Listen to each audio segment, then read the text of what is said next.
Bienvenue dans ce nouvel épisode, cette nouvelle vidéo. On va parler d'un sujet brûlant comme le soleil aujourd'hui en voiture, coaching sportif et diplôme. Quels sont les diplômes nécessaires pour coacher ses clients? Sont-ils obligatoires? Est-ce qu'on peut, oui ou non, coacher sans diplôme?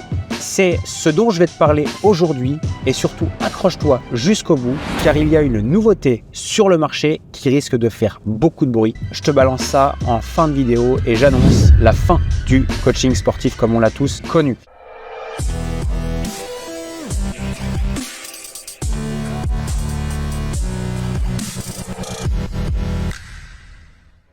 J'étais hier sur un groupe Facebook dédié aux coachs sportifs en France et je naviguais un petit peu dans les commentaires et j'ai remarqué quelque chose de fascinant. C'est le temps que passent certains coachs et certaines personnes à discuter des autres coachs sur le marché et à critiquer ce qu'ils appellent eux les escrocs, les influenceurs non diplômés qui vendent des programmes, etc., etc. Et je trouve ça ouf d'avoir du temps à donner pour parler de choses qui, en un, ne nous impactent pas et surtout des choses qu'on ne peut pas changer. Pourquoi je vous dis ça? Et c'est l'introduction de ma vidéo. Je souhaitais absolument faire une introduction comme celle-ci pour vous dire une chose qui, bien que je sois moi-même coach sportif, bien que moi-même j'ai passé mes diplômes en Suisse, aujourd'hui, beaucoup de personnes coachs sur le marché ne sont pas coachs et je ne peux rien y faire. Pour la simple et bonne raison que, en un, à l'ère d'Internet, tout le monde peut coacher des gens partout, tout le temps, ce qui veut dire qu'en France, des gens peuvent très bien faire appel à des coachs qui sont en Suisse, comme nous,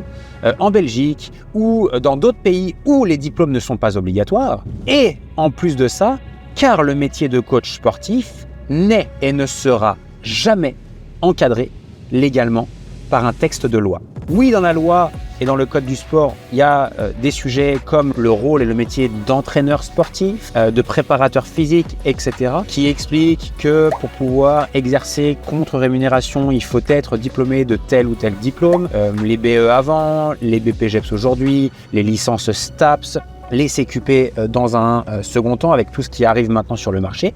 Mais on est forcé de constater qu'aujourd'hui, il y a un vide juridique qui ne dit pas qui peut exercer légalement et qui ne peut pas. Alors oui, on a bricolé un petit truc où on dit oui, dans le code du sport, il faut pouvoir justifier d'une carte pro pour pouvoir exercer sur le territoire français en présentiel, grosso modo. Mais rien n'encadre notamment le coaching en ligne. Donc qu'est-ce qui se passe maintenant quand on coach les gens à distance? Et qu'est-ce qu'on va dire typiquement à quelqu'un comme moi qui est diplômé dans un pays comme la Suisse et reconnu partout dans le monde si je coach à distance un client en ligne?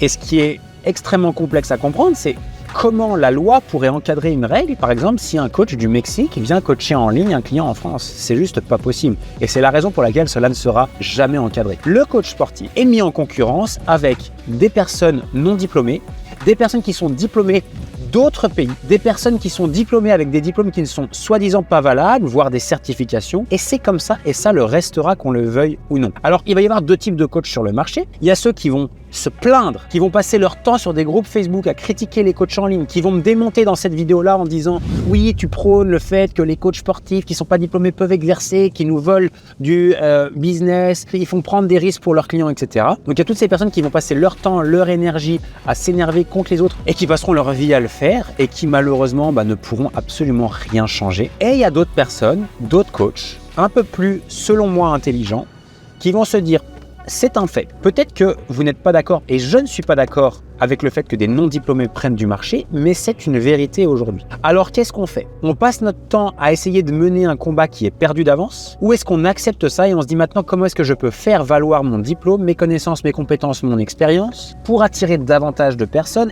et gagner la guerre de la concurrence avec ces gens-là. Et comme ça, on va pouvoir faire la différence. Peu importe le nombre d'influenceurs qui vont se lancer sur le marché de manière illégale, même si c'est faux, c'est tout à fait légal. Le nombre de personnes qui ont besoin de nous est tellement grand qu'il n'y aura jamais de concurrence entre toutes les personnes qui sont là pour aider les gens dans leur transformation physique. Qu'on arrête de se concentrer sur les autres. Oui, mais c'est les influenceurs. Oui, mais c'est la faute de Lohan qui, dans une vidéo, il dit que les coachs, ils ont le droit de nanana. Si au lieu de se concentrer sur les circonstances et sur les autres, on se concentrait sur nous, qu'est-ce que je peux faire pour, en un, aider plus de monde, en deux, créer un plus gros business, En 3, apprendre à vendre mes services mieux et plus cher que la concurrence. Et créer un business qui impacte et qui change la vie des gens et qui en plus de ça me permet de me rémunérer à ma juste valeur et surtout qui me permet d'être libre, ça change beaucoup de choses. Je sais que je vais recevoir des messages privés, je sais que je vais prendre des commentaires dans la tronche en disant oui mais là tu prônes le machin, je m'en branle. Il y aura deux types de personnes dans les années à venir. Il y a ceux qui vont se concentrer sur eux et sur le développement de leur propre business et ceux qui se concentreront sur les autres et sur les circonstances et qui n'avanceront pas et quand ils regarderont dans le rétroviseur ils se diront ok,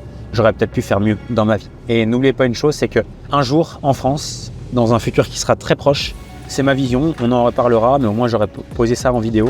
Je pense que les diplômes seront abolis. On partira sur des systèmes de certification comme dans tous les autres pays, car on est aujourd'hui le seul pays qui est ultra réglementé avec des règles qui sont très louches concernant le coaching sportif. Je pense qu'à terme, ce modèle n'est pas viable parce que déjà, il n'y a pas de contrôle, parce que déjà, ça coûte trop cher de pouvoir contrôler tout le monde et que ce n'est pas faisable. Et qu'aujourd'hui, il y a encore quelques organismes qui ont le monopole, mais très vite, on va comprendre que les enjeux sont ailleurs. Et bref, un grand merci pour avoir suivi aujourd'hui. Hâte de vous lire en commentaire qu'est-ce que vous pensez de ces vidéos, qu'est-ce que vous pensez des coachs sans diplôme, qu'est-ce que vous pensez des systèmes de certification, est-ce que vous pensez qu'on doit continuer à avoir des diplômes en France, des cartes pro, est-ce que vous pensez qu'il y a d'autres moyens de se former aujourd'hui comme on peut le voir à l'étranger, qu'est-ce que vous pensez de la concurrence, bref, toutes ces choses-là, je suis curieux de vous lire dans les commentaires. Si vous avez écouté ce podcast, n'hésitez pas à mettre une petite note, si vous êtes sur YouTube, n'hésitez pas à mettre un petit commentaire, un petit like sur la vidéo, ça fait toujours plaisir ou pas, mais aujourd'hui j'en ai rien à faire que de me faire critiquer, j'ai envie de confronter les idées des uns et des autres et c'est ça qui est extrêmement important et même si on n'est pas d'accord, eh ben je vous kiffe quand même et puis c'est tout. Je vous souhaite une magnifique journée, une magnifique soirée et à très vite. Ciao, ciao.